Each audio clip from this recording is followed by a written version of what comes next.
Shalom, selamat pagi saudara yang diberkati Tuhan, sahabat GHCC yang dipenuhi dengan anugerah Tuhan. Kita bersyukur buat pagi hari ini, kita memasuki kitab yang keempat yaitu Bilangan, kitab Bilangan, namun kita masih akan menghabiskan 2 pasal di Imamat 26 hingga Imamat yang ke-27. Dan kitab Bilangan adalah kitab keempat di dalam kitab Pentatuk. Dan saudara yang diberkati Tuhan, kita akan belajar firman Tuhan lebih dalam lagi.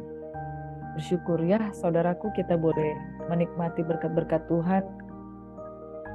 Sekali lagi bahwa kitab-kitab ini bukanlah kitab yang populer untuk dibahas. Bagi kita yang ada di perjanjian baru, seringkali kita hanya ingin bahas atau belajar firman Tuhan dari kitab-kitab perjanjian yang baru. Namun tahukah kita saudara, saya selalu mengulang bahwa apa yang dituliskan oleh para nabi di perjanjian lama, khususnya kitab para nabi, kitab Pentatuk, 5 kitab Musa, saudara. Itu adalah kitab di mana kitab-kitab yang menubuatkan tentang keselamatan yang Tuhan akan kerjakan melalui Yesus Kristus. Itu sebabnya ketika kita memperdalam firman Tuhan, kita tidak cuma mengutip 1-2 ayat yang kita butuhkan, tetapi kita merenungkan firman Tuhan itu secara kronologis dari awal hingga akhir. Kemudian kita akan mendapatkan pemahaman yang lebih lagi. Dan tahukah kita saudara bahwa orang yang merenungkan Taurat Tuhan siang dan malam, dia tentunya pasti akan diberkati. Amin. Mari sebelum kita merenungkan lebih dalam lagi, kita satu di dalam doa. Terpujilah Bapa, sumber segala anugerah dalam hidup kami, yang sudah merancangkan perbuatan yang ajaib, yang baik dalam hidup kami, sehingga segala sesuatu yang Engkau jadikan Tuhan, Engkau jadikan indah pada waktunya. Dan Bapa di surga, kami berdoa buat pagi hari ini, hari yang diberkati oleh Tuhan, kami dapat lebih dalam lagi untuk belajar firman-Mu. Apa yang tidak kami ketahui, Roh Kudus yang akan menjama dan memberikan hikmat, pengetahuan yang membuat kami dapat memahami isi firman. Terima kasih Bapa di surga. Terima kasih Roh Kudus. Kami buka hati untuk Engkau pada pagi hari ini. Di dalam nama Yesus Tuhan kami berdoa dan mengucap syukur. Amin. Puji Tuhan, saudara. Sungguh luar biasa firman Tuhan yang memberkati kehidupan kita. Sekali lagi tidak terasa, tanggal 20 Desember hari ini, 11 hari lagi untuk menutup tahun 2022. Ajar kami Tuhan menghitung hari-hari kami agar kami beroleh hati yang bijaksana. Firman Tuhan yang kita renungkan dari 5 pasal, yaitu 2 pasal dari kitab Imamat di penghujung kitab Imamat dan 3 pasal di kitab Bilangan. Imamat 26 hingga Imamat yang ke-27 itu memberikan closing statement dari penjelasan tentang keimaman. Bagaimana penjelasan tentang korban-korban bakaran, bagaimana penjelasan tentang para imam, dan bagaimana Tuhan memberikan petunjuk untuk membuat kemah suci, tempat umat Israel bertemu dengan Tuhan dan menerima pendamaian. Dan bagaimana Tuhan menjelaskan tentang hari raya yang harus dilaksanakan. Kemarin kita sudah belajar tentang tahun Yobel, ini tahun pembebasan, ini tahun Yobel. Di mana setiap orang yang percaya puncaknya akan menerima kelepasan dan pendamaian. Dan itu sekali lagi adalah tipologi untuk menyambut keselamatan dari Tuhan Yesus Kristus. Imamat 26 hingga 27 di closing dengan sangat baik tentang kitab Imamat. Itu terkait dengan berkat atau kutuk. Dan kemudian kita akan masuk di kitab Bilangan 1 hingga Bilangan yang ketiga. Kenapa dia Bilangan? Karena dalam bahasa Inggris Alkitab, kitab ini diberi satu judul kitab, yaitu Numerik, yaitu bilangan, saudara. Dan saya memberikan topik untuk perenungan pada pagi hari ini, berkat atau kutuk. Pilihlah berkat, maka engkau akan hidup. Pilihlah berkat, pilihlah kehidupan, maka engkau tidak akan mengalami kematian. Saudara, segala sesuatu yang Tuhan ajarkan kepada kita hanya untuk mendatangkan kebaikan. Semua pilihan dalam hidup kita, apakah kita akan memilih untuk setia dengan Tuhan ataukah tidak setia. Saudara, setiap hari kita diperhadapkan dengan sebuah pilihan. Apakah kita mau sungguh-sungguh dengan Tuhan ataukah kita hanya mau berleha-leha. Iblis berjalan di sekeliling kita seperti singa yang mengaum-ngaum, yang siap menerkam semua orang yang lalai. Siap menerkam semua orang yang tidak mau datang dengan sungguh-sungguh kepada Tuhan. Apakah Tuhan adalah pribadi yang jahat? Tidak sama sekali, saudara. Bahkan Tuhan, karena begitu besar kasih-Nya, Dia selalu memanggil kita masuk kepada terang-Nya. Dia selalu memanggil kita untuk masuk di dalam rencana-Nya. Dia selalu memanggil kita untuk, mari terimalah berkat-berkat yang daripadaku. Tetapi manusia penuh dengan pilihan-pilihan pribadi. Dan tanpa pengenalan akan Tuhan, seringkali kita salah di dalam mengambil keputusan. Saudaraku, sahabat Geasis yang diberkati oleh Tuhan, setiap hari kita diperhadapkan dengan pilihan untuk menerima berkat. Setiap kali kita diperhadapkan dengan pilihan, terimalah berkat Tuhan. Dan jikalau kita dengan sungguh-sungguh datang kepada Tuhan, maka kita menerima berkat. Tapi jika tidak, kita salah sendiri, kita tidak menerima apa-apa.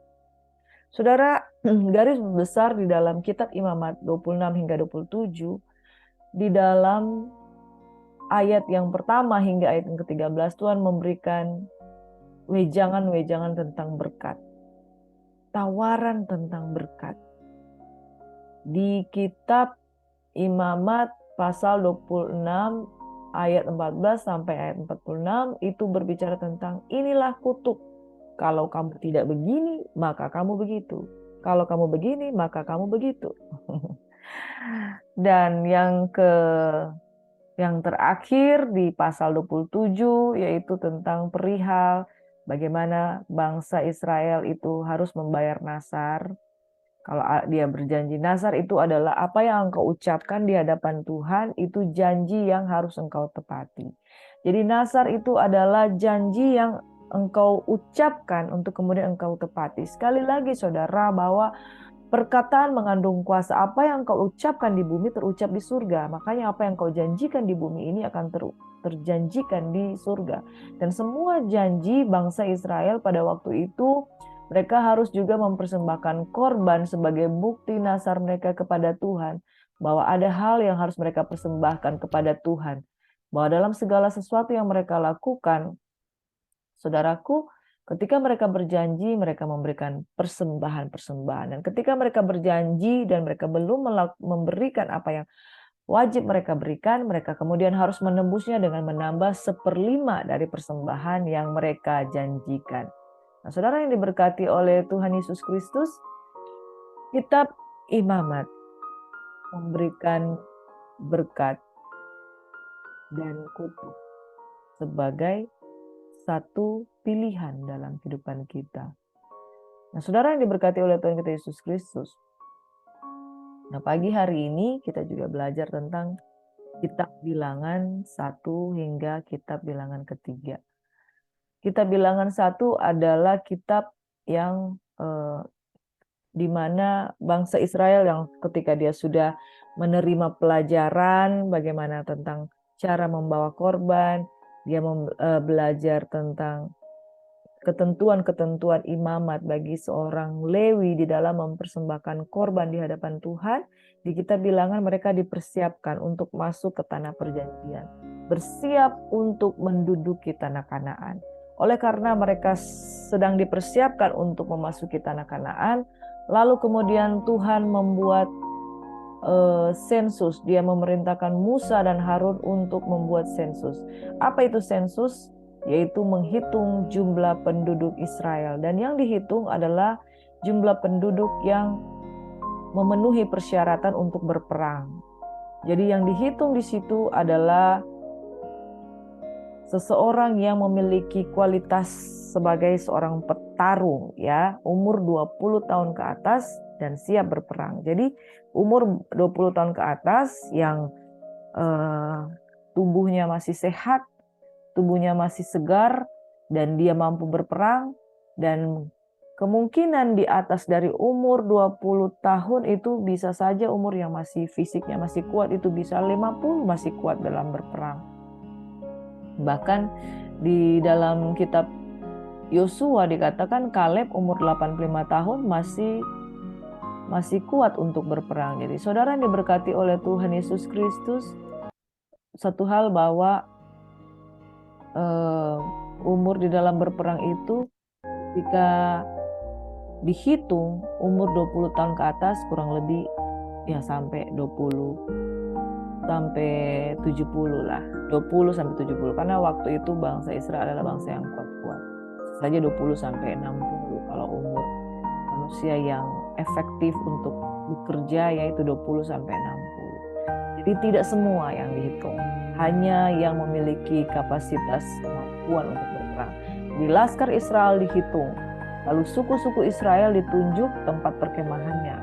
Suku yang di sebelah timur yaitu suku Yehuda, dan mereka semua diperintahkan Tuhan setiap mereka itu pasang panji-panji. Panji Yosua, panji suku Yehuda, panji Bani Gad, panji Bani Dan, panji Bani Isakar, dan panji Bani Yusuf. Yusuf terdiri dari 2 suku yaitu Efraim dan Manasye, dan panji-panji suku lainnya. Dan selanjutnya ketentuan tentang orang Lewi. Orang Lewi tidak dihitung berdasarkan kemampuannya untuk berperang, tetapi mereka dihitung berdasarkan kesulungan, yaitu anak-anak sulung yang mereka dipersiapkan sebagai imam untuk melayani di kemah suci.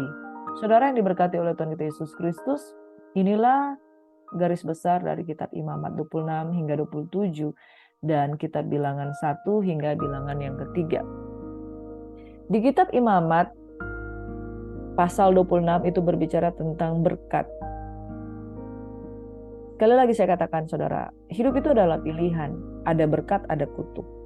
Ibarat biasanya kalau di akhir tahun, ibu-ibu tuh biasanya shopping. Ibu-ibu biasanya pergi ke mall dan belanja. Itu kalau ibu-ibu nggak kuat iman, pasti uangnya habis untuk belanja. Makanya suami-suami jangan lepaskan tangan istrimu pada saat mereka memasuki mall, supaya mereka tidak menghabiskan uang. Dan demikian juga ketika ibu-ibu mau masuk toko, pasti ada diskon-diskon ya. Pasti ada daya tarik yang membuat kita memilih. Oh, saya pengen ini karena diskonnya 70% ditambah 10%. Jadi berapa itu? Besar sekali diskonnya ya, saudara. Tetapi trik dari toko-toko juga hebat. Mereka memberikan diskon 70%, tapi baju yang seharusnya di harga 300.000 dia naikkan 2 kali lipat menjadi 600.000, terus dia potong diskon 50% jadi 300.000 tambah 10% jadi 300.000, potong 10% jadi 270.000. Jadi dia membuat berbagai macam daya tarik untuk apa?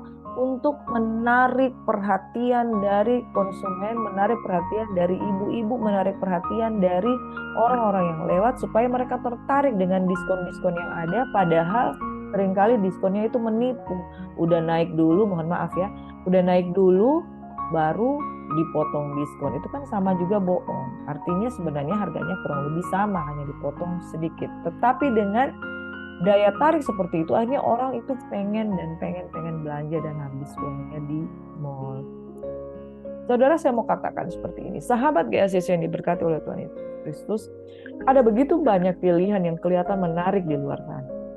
Pilihan yang menarik di luar sana, ada yang baik, ada yang tidak baik, ada yang menipu, ada juga yang iming-iming. Tahu saudara, iming-iming yaitu engkau dipromosikan mendapat sesuatu yang besar, tapi ternyata engkau tidak mendapat apa-apa.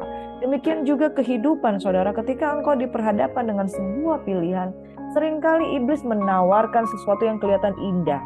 Contoh sederhana adalah Adam dan Hawa. Ketika dia katakan, kalau engkau makan pohon pengetahuan yang baik dan yang jahat, engkau akan mengetahui yang baik dan yang jahat. Seolah-olah itu merupakan sebuah tawaran yang menarik. Kalau engkau mengetahui yang baik dan yang jahat, tentu engkau menjadi orang yang berhikmat. Tentu engkau menjadi orang yang pintar. Tantangan bagi kita ketika kita digoda dengan sesuatu, nanti kamu jadi pintar. Padahal bukan itu rencana Tuhan sejak awal penciptaan. Mengapa? Karena yang Tuhan perhadapkan adalah pohon kehidupan. Itulah yang harus menjadi bagian dari diri Adam dan Hawa.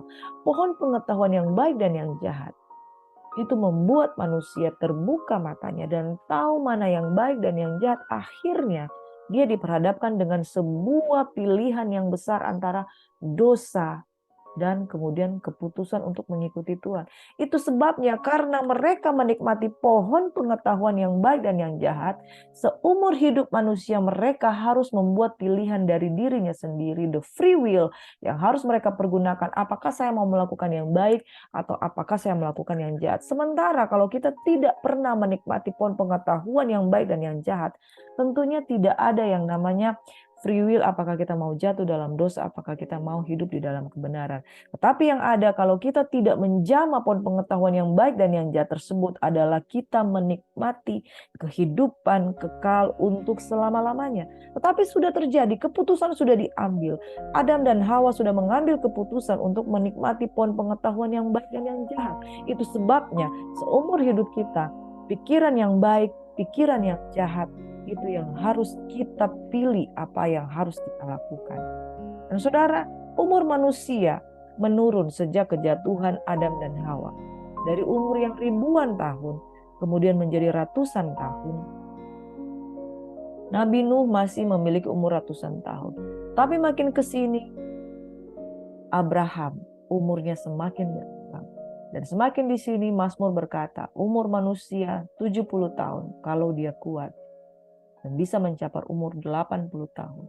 Dan hari-hari ini ada manusia yang paling tua saya lupa negaranya di mana, mungkin di India atau di mana. Umurnya sudah sangat tua, tapi sudah tidak bermanfaat karena sudah.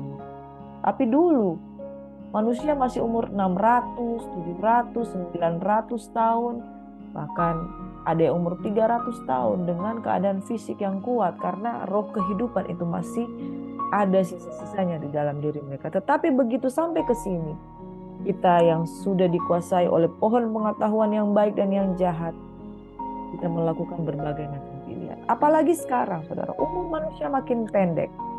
Teman seangkatan saya umur 40-an, 3 orang yang sudah meninggal dunia. Ada yang mati karena sakit, ada yang berbagai macam alasan. Kenapa, saudara? Karena kualitas kehidupan kita semakin berkurang. Dan kita diperhadapkan berkat atau kutuk. Saudara, Imamat 26 berkata, jikalau kamu hidup menurut ketetapanku dan tetap berpegang pada perintahku serta melakukannya, maka aku akan memberi kamu hujan pada masanya sehingga tanah itu memberi hasilnya dan pohon-pohonan di ladangmu akan memberi buahnya. Siapa suruh makan pohon dari pohon pengetahuan yang baik dan yang jahat? Akhirnya seumur hidup kita ditentukan oleh keputusan kita. Mau ikut yang baik atau mau ikut yang jahat. Kalau engkau ikut yang baik, engkau mendapat berkat. Kalau engkau ikut yang jahat, engkau akan mendapat kutuk. Tetapi orang yang tidak mengenal Tuhan, dia tidak tahu memilih apa yang baik. Dia tidak tahu menentukan bagaimana harus dia melangkah. Imamat 26 berkata, aku akan memberikan damai sejahtera di dalam negeri itu sehingga kamu akan berbaring dengan tidak dikejutkan oleh apapun. Aku akan melenyapkan binatang buas dari negeri itu dan pedang tidak akan melintas di negaramu. Kamu akan mengejar musuhmu dan mereka akan tewas di hadapanmu oleh pedang. 5 orang di antaramu akan mengejar 100. Wow, saudara, 1:20. Ya, 5 orang mengejar 100, 100 orang mengejar selaksa, dan semua musuhmu akan tewas di hadapanmu oleh pedangku. Demikian janji Tuhan kepada bangsa Israel. Aku akan menempatkan kemah suciku di tengah-tengahmu, dan hatiku tidak akan muak melihat kamu. Saudara yang diberkati oleh Tuhan kita Yesus Kristus, kata Tuhan, aku akan hadir di tengah-tengahmu, dan aku akan menjadi Allahmu, dan kamu akan menjadi umat.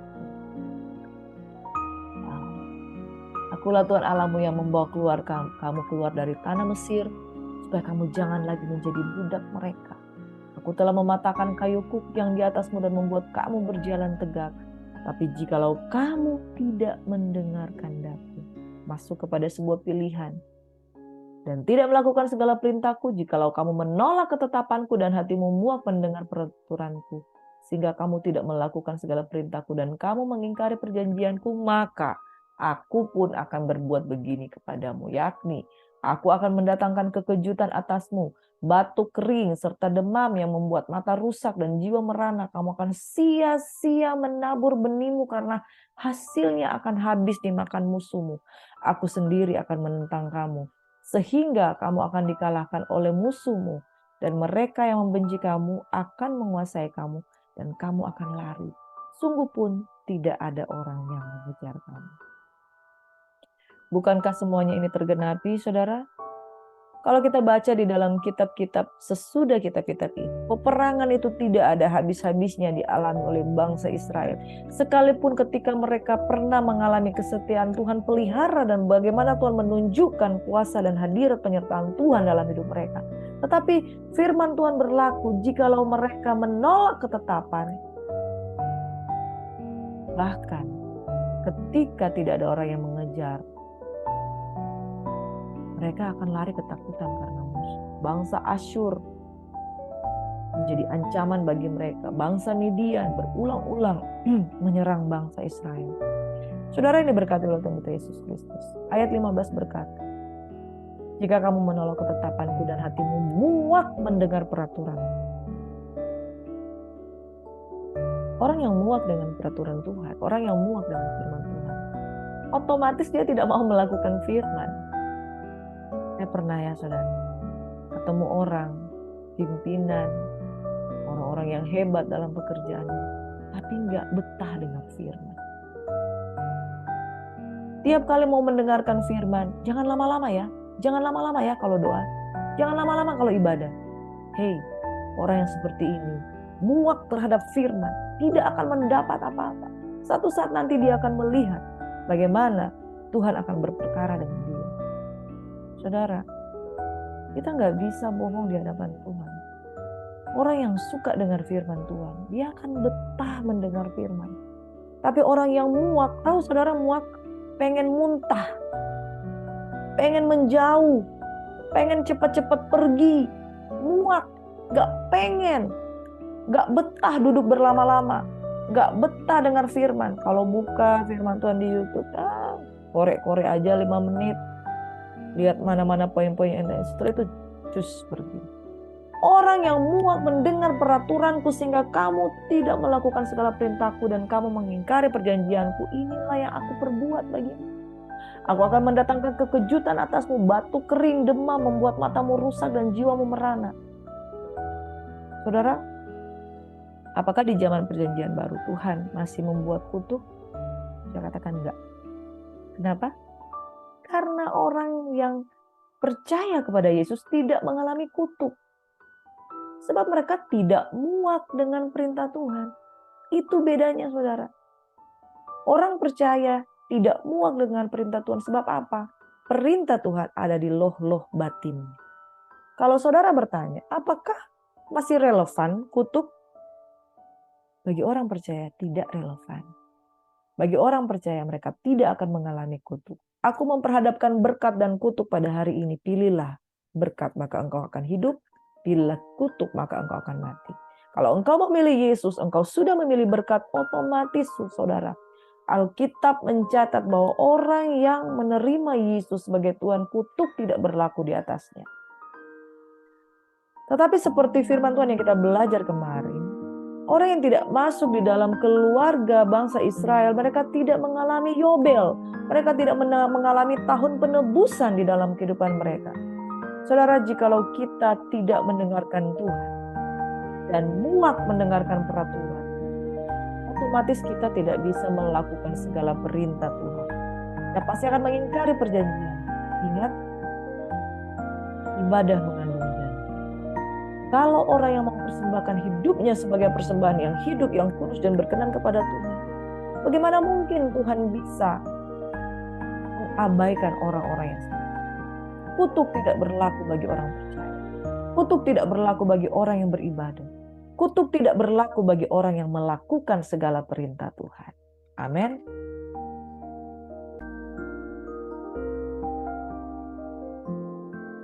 Kita akan masuk di dalam kitab Bilangan, saudara.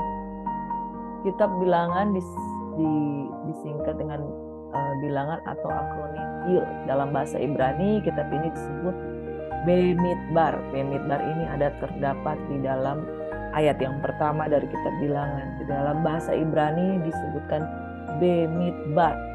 Ya, Bemidbar ini bahasa Ibrani namanya merujuk pada peristiwa sensus atas suku-suku Israel yang disebutkan pada Bilangan 1 dan Bilangan 26. Bilangan 1 ayat 1 hingga 54 dan Bilangan 26 ayat 1 hingga 65. Makanya di Bilangan ini ada 2 kali sensus, ada 2 kali penghitungan jumlah penduduk Israel, dan terlebih khusus penduduk Israel yang umur 20 tahun ke atas yang memiliki kesanggupan untuk berperang secara fisik, mereka memiliki kemampuan untuk itu. Nama Yunani kitab ini diterjemahkan sebagai Numeri dalam bahasa Latin dan Numbers dalam bahasa Inggris. Nama Bemidbar dalam bahasa Ibrani secara harafiah berarti di padang gurun. Ketika mereka ada di padang gurun dalam persiapan untuk menuju tanah Kanaan, dalam persiapan untuk memasuki tanah perjanjian, di sana mereka diuji dan dipilih dan disensus mana yang layak untuk masuk ke tanah perjanjian dan untuk berperang. Kitab Bilangan ini menceritakan kumpulan cerita atas peristiwa yang dialami oleh bangsa Yahudi selama pengembaraan mereka di padang gurun selama 38 tahun dalam perjalanan mereka di tanah Kanaan. Bagian paling terkenal ketika Tuhan menghukum bangsa Israel sehingga setiap orang Israel yang berumur di atas 20 tahun tidak diizinkan masuk tanah Kanaan dan mati di padang gurun. Dan mereka tetap mengembara di padang gurun selama 40 tahun hingga seluruh generasi muda menggantikan seluruh generasi tua yang tidak diizinkan masuk ke tanah perjanjian. Kecuali generasi tua yang diizinkan, yaitu Yosua bin Nun dan Kaleb bin Jefune, karena bangsa tersebut memberontak dan harus bersungut-sungut dan terus bersungut-sungut kepadanya. Selain itu disebutkan juga nasib Musa dan Harun yang tidak diizinkan masuk ke tanah perjanjian. Sangat disayangkan, saudara, karena ketidaktaatan mereka terhadap perintahnya. Tuhan adalah Tuhan yang tegas, walaupun dia bergaul muka ke muka dengan Musa, dan dikatakan bahwa Musa memancarkan kemuliaan Tuhan karena pertemuan di Gunung Sinai, tetapi Musa dan Harun tidak diizinkan masuk ke tanah perjanjian karena betapa striknya, betapa ketatnya ketentuan Tuhan di padang gurun. Dan ketika mereka menunjukkan amarahnya ketika menegur bangsa Israel, di situ Tuhan katakan kamu nggak boleh masuk. Karena setiap perintah Tuhan itu merupakan nubuatan, merupakan sebuah pengajaran, merupakan sebuah pelajaran kepada the next generation supaya mereka tidak melakukan kesalahan yang sama di hadapan Tuhan. Itu sebabnya saudara, berhati-hatilah karena kita belajar dari pengalaman dari hamba-hamba Tuhan yang ada tercatat di Alkitab. Musa dan Harun tidak diizinkan masuk ke tanah perjanjian karena mereka merupakan simbol. Mereka merupakan simbol hamba Tuhan yang harus benar-benar taat dan tunduk pada Tuhan. Makanya ketika mereka tidak taat, Tuhan bilang, kamu nggak boleh masuk. Bagian yang terkenal juga di kitab ini adalah mengenai sensus terhadap seluruh suku Israel. 2 kali sensus, yaitu yang pertama di Bilangan yang pertama, yang kedua di Bilangan ke-26. Sensus yang pertama yaitu mencatat bangsa Israel yang keluar dari Mesir, yang berumur 20 tahun ke atas, yang mereka memiliki kemampuan untuk berperang. Jadi anak-anak, lansia, dan juga para wanita itu tidak dihitung. Jadi kalau dikatakan bahwa bangsa Israel itu keluar dari Mesir itu sekitar 3 juta penduduk, kurang lebih orang yang memiliki kemampuan berperang umur 20 tahun ke atas ini adalah 1/5. Karena dicatat di sini ada 550.000 orang yang tercatat di sensus yang pertama. Dan sensus yang kedua terdapat di Bilangan 26 yang dilakukan sebelum bangsa Israel memasuki tanah Kanaan dan setelah Tula menyebabkan 24.000 orang mati.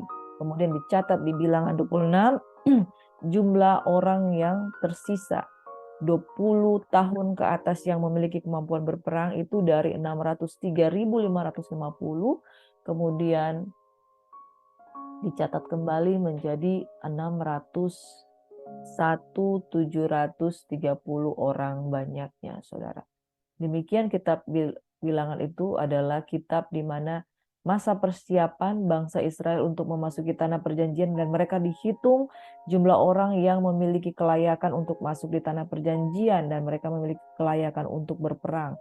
Dan di kitab Bilangan ini merupakan kitab yang populer sebagai kitab yang mencatat tentang bagaimana generasi tua itu harus habis di padang gurun selama 40 tahun dan tinggallah generasi muda yang dipersiapkan untuk masuk ke tanah perjanjian. Sebab itu saudara, hidup ini adalah pilihan. Tuhan akan memisahkan orang-orang yang terpilih untuk betul-betul masuk ke tanah perjanjian. Karena semua yang digambarkan di kitab perjanjian lama itu merupakan sebuah gambaran apa yang Tuhan akan kerjakan di akhir zaman. Pemisahan, pemilahan itu memang sedang terjadi dan sedang terjadi. Karena Tuhan berkata di kitab perjanjian baru, Tuhan akan memisahkan kambing dan domba.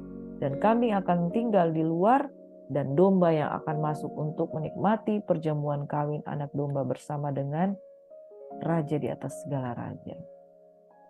Di kitab Bilangan yang pertama itu mencatat sensus yang pertama, saudara. Dikatakan ayat pertama, Tuhan berfirman kepada Musa di padang gurun Sinai dalam kemah pertemuan pada tanggal 1 bulan yang kedua dalam tahun yang kedua sesudah mereka keluar dari tanah Mesir.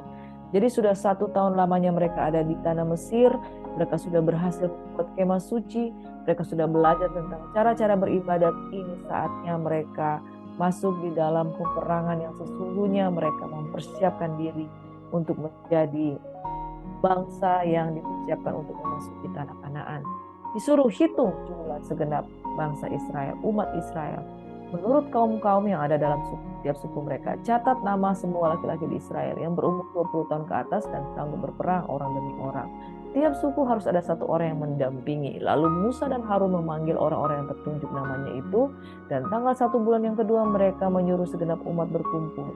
Kemudian silsilah orang Israel disusun menurut kaum yang ada dalam setiap suku. Dan nama mereka yang berumur 20 tahun ke atas dicatat orang demi orang.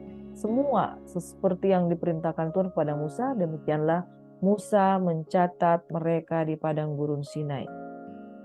Catatannya seperti ini, saudara.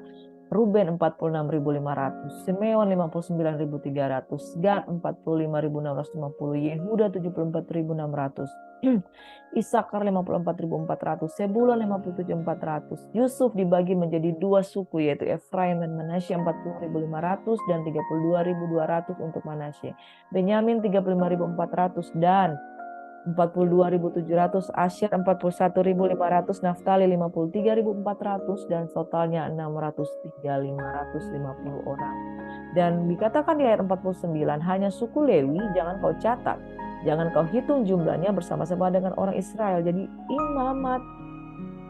keimamatan Lewi, bangsa Lewi tidak dihitung sebagai seorang laskar, tetapi mereka dihitung sebagai imam. Tugaskan mereka untuk mengawasi kemah suci tempat hukum Allah dengan segala perabot dan perlengkapannya. Mereka harus mengangkat kemah suci dengan segala perabotannya. Mereka harus mengurus dan berkemah di sekelilingnya. Bilangan 2 dikatakan orang Israel harus berkemah masing-masing dekat panjinya menurut lambang suku-sukunya. Mereka harus berkemah di sekeliling kemah pertemuan agak jauh daripadanya. Jadi dijabarkan suku Yehuda harus di sebelah timur. Jadi kemah suci itu berhadapan langsung dengan suku Yehuda, menjadi sebuah nubuatan bahwa suku Yehuda adalah yang terutama. Bintang timur, bintang fajar itu akan lahir dari suku Yehuda yang akan menjadi juru selamat. Saudara yang berkati, jadi keseluruhan 603.550 orang itu yang dihitung sebagai suku-suku yang 20 tahun ke atas dan sanggup berperang. Sementara bangsa Lewi sebesar 22.733 orang yang dihitung adalah anak sulung laki-laki umur di atas 1 bulan. Yang dihitung hanya anak sulung laki-laki. Kenapa? Karena anak sulung itu berbicara tentang nubuatan tentang Yesus Kristus yang sulung di antara banyak saudara. Dan anak sulung ini adalah anak sulung Lewi, itu dipersiapkan untuk melayani kemah suci, peribadatan. Saudara, demikianlah bilangan 1 dan bilangan 2 dan seterusnya khususnya bilangan 3 yang mencatat tentang suku Israel yang dihitung dan mereka berkemah dengan panji-panjinya di sekeliling kemah suci.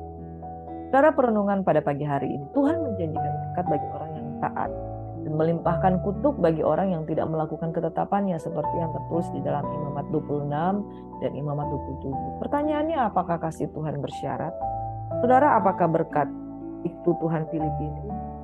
Saudara, saya mau katakan begini, Tuhan bekerja dengan keadilan dan kasih dan hukum-hukumnya. Manusia seringkali tidak dapat memahaminya, namun ia telah berfirman, bukankah ia telah berfirman, kuduslah kamu sebab aku kudus. Jadi kekudusan Tuhan itu merupakan hakikatnya dia, hakikinya dia, kepribadian dia dan tidak terhampiri. Sesungguhnya ketika Musa ada di Gunung Sinai, Tuhan tidak bisa menunjukkan pribadinya sesungguhnya karena pastilah dia akan mati. Tapi Tuhan menutupi bagian tubuhnya dan dia hanya menunjukkan bagian belakangnya sehingga Musa tetap hidup. Bangsa Israel itu sangat ketakutan untuk bertemu dengan Tuhan sebab kekudusannya tidak terhampiri. Kekudusannya itu hanya bisa menerima orang yang sudah dikuduskan. Itu sebabnya kenapa ada persembahan yang berulang-ulang untuk dilakukan pendamaian dengan bangsa Israel. Sebab Tuhan tidak bisa melihat dosa. Ketika Adam dan Hawa jatuh di dalam dosa, mereka tidak bisa melihat Tuhan. Makanya Tuhan berkata, Adam, Adam, di manakah engkau? Adam, Adam, di manakah engkau? Karena ada satu selubung yang memisahkan antara kekudusan Tuhan dan umat Tuhan yang jatuh dalam dosa. Tuhan menjanjikan berkat bagi orang yang taat karena dia mau mengatakan kepada orang yang muak dengan ketetapanku, aku tidak bisa melakukan apa yang aku mau dalam dirinya karena dia diselubungi dengan dosa. Orang yang tidak melakukan ketetapan Tuhan diselubungi dengan dosa dan tirai itu membatasi kekudusan Tuhan. Bukan soal Tuhan memiliki kasih yang bersyarat. Saudara, Tuhan memiliki hakikat kekudusan di dalam pribadinya. Itu sebabnya kalau kita mau mendekat kepada Tuhan, kalau kita mau menerima berkat Tuhan, kuduslah kamu, sebab aku kudus adanya. Saudara, kalau Tuhan memiliki standar kasih sebagai syarat, dia tidak akan pernah mencari kita. Tapi bukankah dia selalu berinisiatif untuk mencari dan menyelamatkan yang terhilang? Itu adalah bentuk dari kasihnya tanpa syarat. Ibarat anak yang nakal, yang berulang-ulang dia tarik panggil balik ke rumah, tapi pengen keluar. Apa yang bisa Tuhan perbuat? Kalau engkau sendiri yang pengen keluar dari hadirat Tuhan, Tuhan tidak bisa melarang. Tuhan tidak memiliki kasih yang bersyarat. Kasihnya tanpa batas, bahkan dia kasihnya menjangkau, menjamah sampai ke belakang tabir untuk menarik orang-orang dari gelap kepada terang Tuhan yang ajaib. Namun satu hal, kekudusannya tidak dapat hilang. Sebab itu hendaklah kita kudus dan senantiasa melakukan kehendak Tuhan. Berkat Tuhan bukan seperti iming-iming orang yang ada diskon di mall, saudara. Sebab janji Tuhan itu bukan iming-iming. Tetapi janji Tuhan itu ya dan amin. Dan saudara, berkat-berkat Tuhan itu merupakan sebuah pilihan. Ini saya sudah sediakan semuanya, tinggal ambil dan ambil. Dan kalau mau ambil itu perlu ada tindakan, saudara. Kalau kamu nggak mau ambil, kamu sendiri akan menerima kutuk. Kenapa? Karena kamu hidup di luar kekudusan Tuhan. Kasih Tuhan tidak pernah bersyarat. Tetapi Tuhan memberikan pilihan. Oleh karena pohon pengetahuan yang baik dan yang jahat. Di pikiran kita punya pilihan. Saya mau yang ini atau saya mau yang ini. Akhirnya, karena kita sudah memiliki pengetahuan ini baik, ini jahat, kita sebenarnya tahu konsekuensi dari pilihan yang kita buat. Makanya setiap kali Tuhan memperhadapkan berkat atau kutuk, karena pohon pengetahuan yang baik dan yang jahat yang sudah dikonsumsi Adam dan Hawa, itu yang membuat kita selalu memilih. Karena kita sudah menikmati pohon pengetahuan yang baik dan yang jahat, kita memilih dengan sebuah kesadaran, kita memilih dengan sebuah pengetahuan. Itu sebabnya kita membutuhkan darah Yesus untuk mengembalikan posisi kita sebagai pribadi yang dihidupkan. Saudara, perenungan yang kedua, Tuhan memerintahkan bangsa Israel di sensus. Apa manfaatnya bagi bangsa Israel? Seperti yang saya sudah jelaskan tadi bahwa sensus itu adalah inisiatif Tuhan. Dia menghitung orang-orang yang siap untuk berperang. Saudara, apa maknanya di sini? Kalau engkau dan saya tidak siap untuk berperang, kita tidak akan siap untuk masuk ke tanah perjanjian. Di perjanjian lama, orang dihitung berdasarkan fisik dan kemampuan umur yang layak untuk berperang. Di perjanjian baru, Tuhan memisahkan antara kambing dan domba, yaitu apa? Mereka, segala sesuatu yang mereka lakukan untuk orang yang paling hina sekalipun, mereka telah melakukannya untuk aku. Sensus berbicara soal pemisahan. Sensus berbicara soal penghitungan bilangan orang-orang yang akan masuk ke tanah perjanjian. Apakah manfaatnya bagi bangsa Israel? Supaya mereka bisa mengerti bahwa kondisi mereka yang siap berperang itu siap. Saudara, makna di perjanjian baru. Sudahkah engkau menjadi orang-orang yang pilihan, yang dipisahkan dari orang-orang yang tidak tahu berperang, masuk ke dalam bilangan orang-orang yang layak dan pantas untuk berperang, layak untuk masuk ke tanah perjanjian, layak untuk masuk ke tanah Kanaan yang dijanjikan, negeri yang berlimpah susu dan madu. Saudara, Maranatha, Tuhan Yesus datang pada kali yang kedua. Tuhan selalu menceritakan tentang akhir zaman, bahwa Tuhan akan memisahkan antara orang-orang yang merupakan gerombolan kambing atau gerombolan domba. Sensus bertujuan untuk memisahkan orang-orang yang layak untuk berperang. Dan kemudian sensus yang kedua, Tuhan betul-betul memisahkan generasi tua yang tidak layak untuk masuk ke tanah Kanaan. Saudara, renungkan pada pagi hari ini, saudara, bahwa hidup itu adalah pilihan. Dan kita dipisahkan untuk menjadi petarung-petarung di akhir zaman. Pejuang-pejuang yang masuk di dalam rencana Tuhan. Di dalam kitab Ayub 40 ayat 3 berkata, apakah engkau hendak meniadakan pengadilanku? Mempersalahkan aku supaya dapat membenarkan diri? Jangan pernah menyalahkan Tuhan bahwa Tuhan memilih-milih kasih. Tuhan memberikan berkat, pilih-pilih kasih. No, saudara. Pilihlah berkat maka engkau akan hidup, pilihlah kutuk maka engkau akan mati, karena kita sejak awal sudah memilih pohon pengetahuan yang baik dan yang jahat. Itu sebabnya kita diperhadapkan dengan pilihan. Kalau kamu tahu yang baik, kalau kamu tahu yang jahat, inilah konsekuensinya. Itulah buah dari pohon pengetahuan yang baik dan yang jahat. Namun satu hal, saudara, di dalam Yesaya 25 ayat 8 dan 9, Ia akan meniadakan maut untuk seterusnya, dan Tuhan Allah akan menghapuskan air mata daripada segala muka, dan aib umatnya akan dijauhkannya dari seluruh bumi.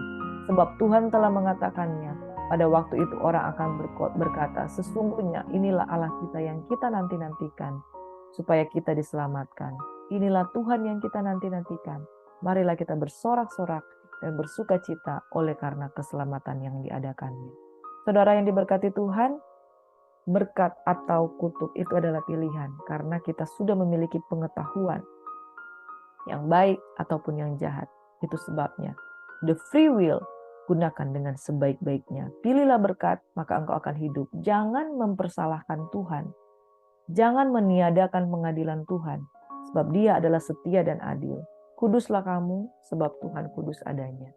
Namun ingat satu hal, Tuhan akan menghapuskan air mata dari segala muka, dan Tuhan yang kita nanti-nantikan, kita akan bersorak dan bersuka cita oleh karena keselamatan yang diadakannya. Saudara, mari kita satu dalam doa. Setiap kitab suci yang mengajarkan tentang kebenaran, biarlah membuat kami mengerti tentang pokok-pokok iman yang daripadamu Tuhan. Kami belajar Engkau memperhadapkan berkat, kami belajar Engkau memperhadapkan kutuk, dan semua itu adalah pilihan. Pilihan itu ada karena sejak awal kami telah memilih melalui Adam dan Hawa pohon pengetahuan yang baik dan yang jahat. Kita memilih berdasarkan pengertian yang ada di dalam diri kita. Dan kalau kita salah memilih, kita diperhadapkan dengan berkat, atau kita bisa juga diperhadapkan dengan kutuk. Bapa, kami berdoa pagi hari ini, biarlah kekasih-kekasih-Mu Tuhan bisa memilih apa yang baik dan yang berkenan, tidak muak dengan peraturan dan ketetapan Tuhan, tapi mencintai Taurat Tuhan. Kami dipisahkan di sensus Tuhan menjadi orang-orang yang siap berperang untuk masuk ke tanah perjanjian. Aku berdoa pada pagi hari ini, kami menjadi orang yang lebih daripada pemenang. Di dalam nama Yesus Tuhan, berkati tangan-tangan yang terangkat, berkati umat-Mu yang rindu untuk memberikan yang terbaik dan memilih yang terbaik dalam hidup mereka, memilih berkat dan bukan kutuk. Di dalam nama Yesus, Engkau memberkati setiap orang yang percaya pada pagi hari. Kami semua diberkati Bapa, di dalam nama Yesus kami berdoa, kami lebih daripada pemenang. Oleh karena Kristus. Dalam nama Yesus kami berdoa dan mengucap syukur. Haleluya. Amin. Puji nama Tuhan, saudaraku. Biarlah pada pagi hari ini kita semuanya diberkati oleh Tuhan. Selamat beraktivitas dan Tuhan Yesus memberkati kita semua. Shalom.